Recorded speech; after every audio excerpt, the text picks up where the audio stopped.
Hello, I am here to talk to you about the brain today. And brains are exciting. This is a map of the brain. This is the frontal lobe, the parietal lobe, the occipital lobe, the temporal lobe, the cerebellum, and the brainstem. All of which I will be talking to you today about their functions and what happens if they're damaged. The frontal lobe controls concentration-related functions, so like long-term, short-term concentration on things, multiple concentrations. It controls perseverance, judgment, organization, problem-solving, the feeling and expression of emotions, as well as your habit memory, like chewing your nails and stuff. If it's damaged, you can get paralyzed, have a difficulty in sequencing, a lack of spontaneity with others, flexible thinking and concentrating, preservation, and you can become emotionally unstable. The parietal lobes deal with sense perception, touch and sight, body position, face recognition, which you can actually go face blind and not be able to recognize people by their face, the understanding of time, object manipulation, and goal-oriented actions and moments, such as right now I'm trying to make this presentation 10 minutes long and make Mr. Paradella satisfied with it, as well as teach you guys things. This is a goal-oriented action. If they're damaged, they can cause an inability to attend to multiple objects at a time, so like you can't multitask as well. Ammonia, alexia, and apraxia can also happen. Ammonia being an inability to name an object, alexia being difficulty reading, and a lack of awareness to body parts in space, like spazzing out and smacking the wall, is apraxia. It also causes difficulty with hand-to-eye visual focus. The occipital lobes receive visual information, like visual texture, like texture you can see, colors, shapes, and distance. If damaged, you can get illusions, hallucinations, and visual defects. You can have difficulty recognizing words, object movement, color, and drawn objects. So like I held up a picture of a dragon, you wouldn't be able to tell it's a dragon. You can also have a hard time reading and writing. The temporal lobes deal with new information and memory, audio messages like how I'm speaking to you right now, spoken language and rhythm, categorization, and a little bit of visual perception.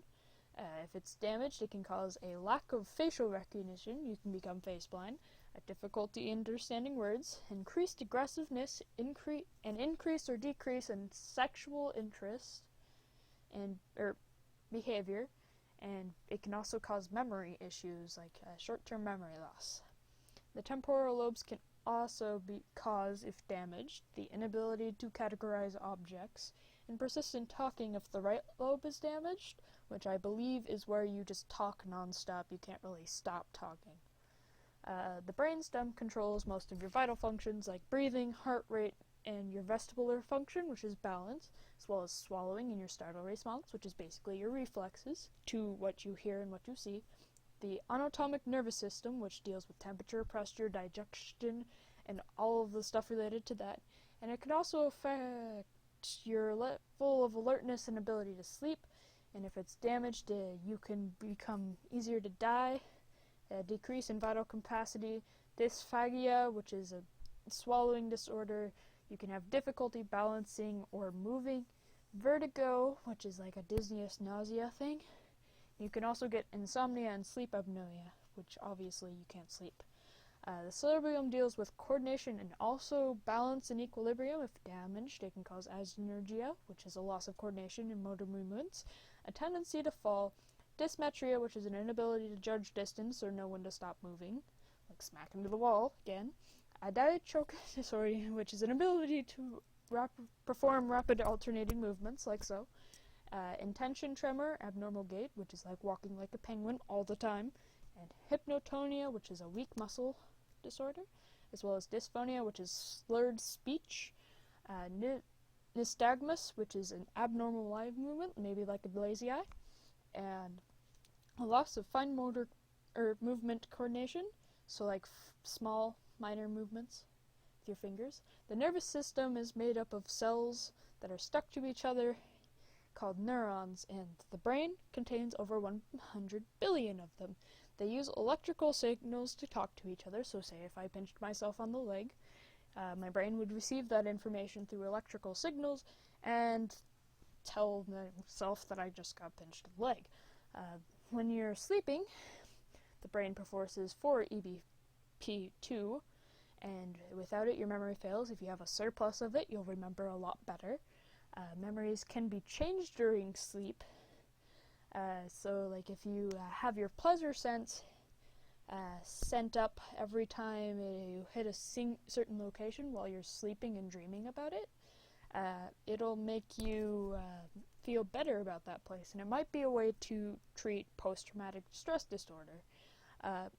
It's also been learned recently that if you go to sleep and you wake up and then you eat something and you go back to sleep, your memory will be disturbed. So midnight snacks are a bad idea and sleeping's a good idea. There's actually hormones associated with love, at least in voles. For females, oxytocin causes bonding. If you insert it into a vole, the vole will bond with the next male she sees. For males, vasopressin is the hormone that deals with that.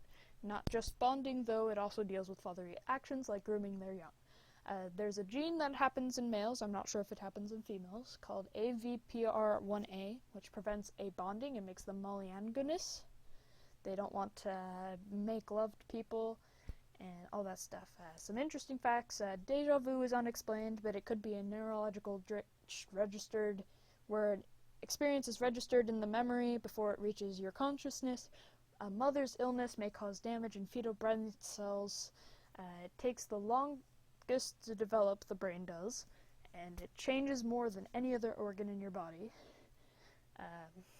Your brain is made of 75% water, and it has a consistency of tofu or gelatin, so like the jelly that Jamie made the other day.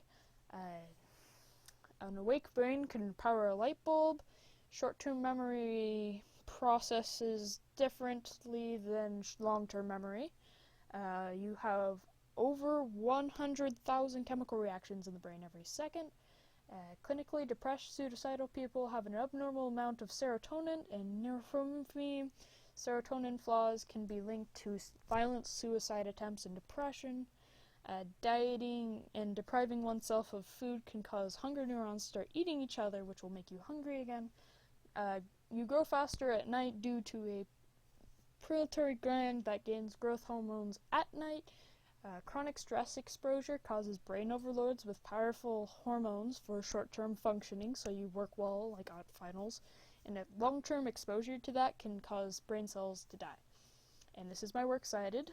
Thank you for watching my presentation. I hope you have a nice